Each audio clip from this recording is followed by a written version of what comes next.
Bonjour, toujours dans le cadre de l'approche cardinale de l'utilité, nous allons présenter dans cette vidéo l'équilibre du consommateur.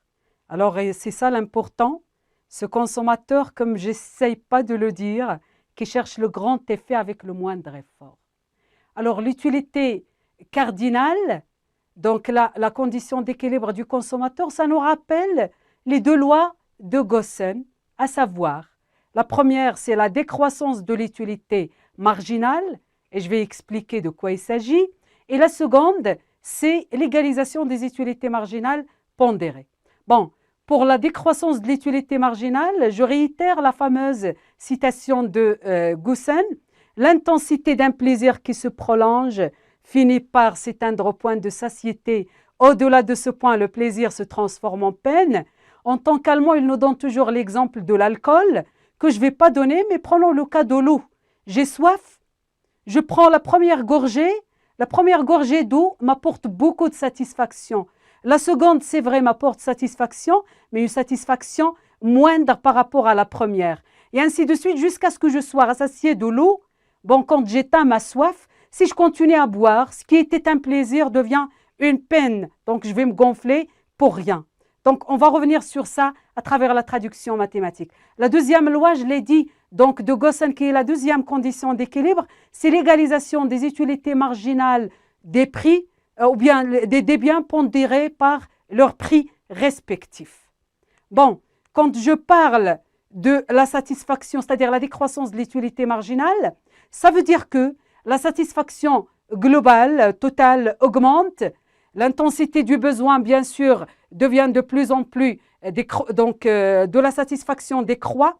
La première gorgée n'est pas là de grande importance que la seconde, etc. Donc, l'intensité décroît parce que ce que je tire comme satisfaction décroît d'intensité. Donc, la satisfaction éprouvée, comme je viens de dire, par la première unité n'est pas la même que la seconde, n'est pas la même que la troisième, n'est pas la même que la quatrième, jusqu'à ce qu'il n'ait plus d'importance. C'est là où l'utilité marginale devient négative. L'utilité totale, nous avons dit, elle augmente, bien sûr, au début de manière plus importante, puis après le point d'inflexion, de manière toujours positive, mais moins que proportionnelle. Et au-delà d'un certain point, l'utilité totale va décroître et l'utilité marginale devient négative. Nous l'avons déjà dit.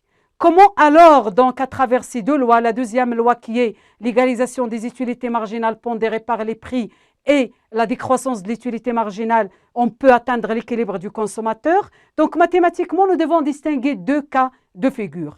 Le cas où les prix des biens, si on prend deux biens X et Y, le cas où les prix des biens sont identiques, la deuxième loi de Gossen, qui est la deuxième condition d'équilibre, sera l'égalité des utilités marginales donc de X et de Y, tout simplement parce que Px est égal à Py et ça ne sert à rien de les rappeler, alors que pour le second cas, c'est celui où les prix sont différents, et là, nous aurons la deuxième condition d'équilibre, ça serait l'égalisation des utilités marginales des prix, des utilités marginales des biens pondérés par leur prix, à savoir utilité marginale de X rapportée au prix de X et utilité marginale d'Y rapportée au prix d'Y. Bon, pour ne pas parler les mathématiques théoriquement, bien sûr, en cherchant à expliquer les phénomènes économiques, on va prendre le premier cas, c'est-à-dire le cas où les prix des deux biens X et Y sont identiques, et je prends le cas d'un consommateur qui a un revenu R est égal à 28, attention, je dis n'importe quoi, c'est un simple exemple, et qui va acheter trois biens, X, Y et Z, dont la consommation lui donne la satisfaction totale ou l'utilité totale que vous avez sur le tableau. La première unité du bien X nous donne 20, la seconde 35, etc. L'utilité totale du bien Y varie de 15 jusqu'à 35, bien sûr selon la consommation des biens 1, 2, 3 jusqu'à 6. Et la même chose pour le bien Z, dont la satisfaction globale au début est de 25 et atteint pour la sixième unité 85.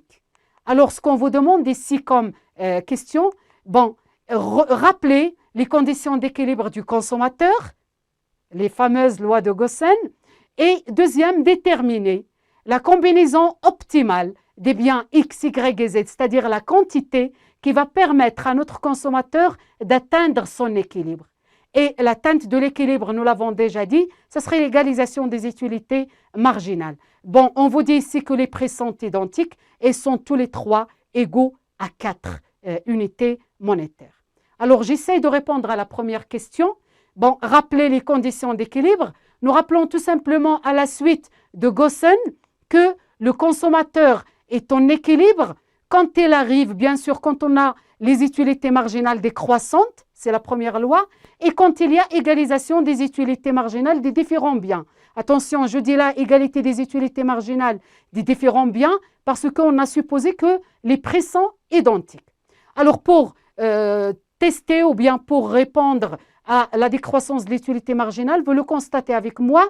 L'utilité marginale de X, c'est 35 moins 20 sur 1, c'est 20, donc 15, 10, 5, et sera 0 pour la cinquième unité, parce que l'utilité totalité de 50 pour la quatrième et de la cinquième, mais au-delà, elle est égale à moins 10, savoir 40 moins 50 sur 1.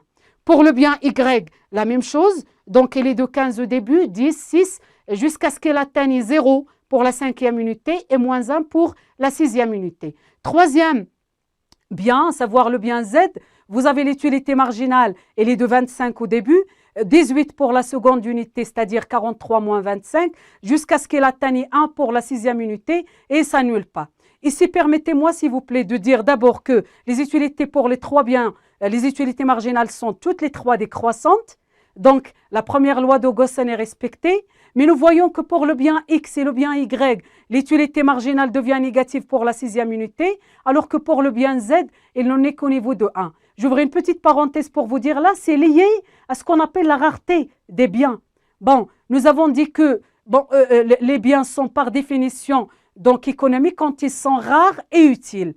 Alors, quand on parle d'utilité marginale ici, le fait que l'utilité marginale s'annule veut dire que le consommateur atteint sa satisfaction globale. Et quand il atteint sa satisfaction globale, ça veut dire qu'on sort du monde de la rareté vers le monde de l'abondance, chose qui ne correspond pas à ce qu'on appelle en microéconomie le principe de non-saturation des besoins. Donc là, c'est un principe important auquel la décroissance de l'utilité marginale répond. Vous trouverez le détail sur le cours, bien sûr, en format Word. Je reviens maintenant à mon application. La deuxième loi de Gossen, c'est l'égalité des utilités marginales pondérées par les prix, puisque les prix sont identiques, c'est-à-dire l'égalité des utilités marginales. Sauf que pour la deuxième loi ici, qu'est-ce que je constate? Je constate qu'il y a trois cas pour lesquels les utilités marginales des biens sont égales. J'ai utilité marginale d'X est égale utilité marginale d'Y est égale utilité marginale de Z est égale à 15 et sont égales pour 10 et sont, deux cas et pas trois cas. Donc nous avons, ils sont tous les trois égaux ou bien ils sont toutes les trois, il s'agit des utilités marginales égales à 15 et il y a un deuxième cas pour lequel ils sont égales à 10. Donc là, la deuxième loi de Gossen, c'est ça. Bon, les deux cas, à savoir, j'ai l'utilité marginale de Z égale utilité marginale d'X égale utilité marginale d'Y est égale à 15. Les trois utilités marginales égales à 10. La question qui s'impose, je n'ai pas trouvé un seul cas, laquelle des combinaisons est optimale. Est-ce que la combinaison de deux unités de X, une unité d'Y et une unité de Z qui me donne l'égalité des utilités marginales à 15, ou bien c'est 3 unités de X, 2 unités d'Y et 5 unités de Z, ce qui correspond à l'égalisation des utilités marginales à 10. Pour répondre à cette question, je dois trancher entre la première et la seconde combinaison. Et ce qui me le permet, c'est ce que nous avons appelé, ce qui rappelle le consommateur à l'ordre, c'est son revenu.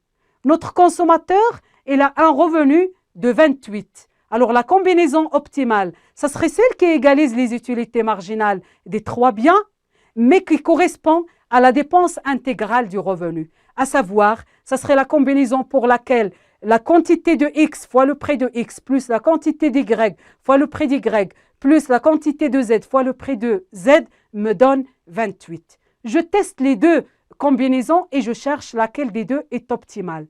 La première combinaison, 2 unités de X, une unité d'Y et 4 unités de Z me donne 28. Donc c'est ça qui est égal à mon revenu, c'est la combinaison optimale.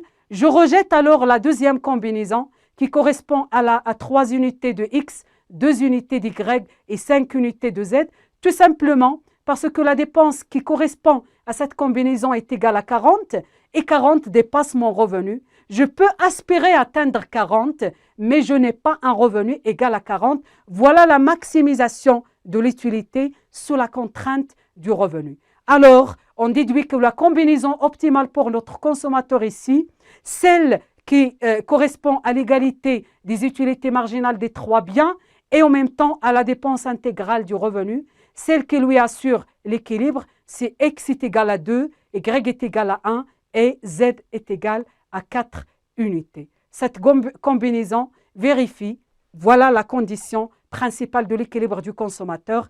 Utilité de X est égale à utilité de Z est égale à utilité de Y avec le revenu est égal à la dépense correspondant à chaque revenu. Donc, voilà pour le cas où les prix sont identiques. Alors voilà, nous déduisons que la combinaison optimale pour notre consommateur ici, c'est 2, 1 et 4 pour les quantités des biens X, Y et Z, tout simplement parce qu'il correspond à la dépense intégrale du revenu. Nous terminons ainsi la première application où les prix sont identiques et nous nous donnons rendez-vous pour une autre vidéo. On va traiter du cas des prix différents. Je vous remercie. À la vidéo prochaine.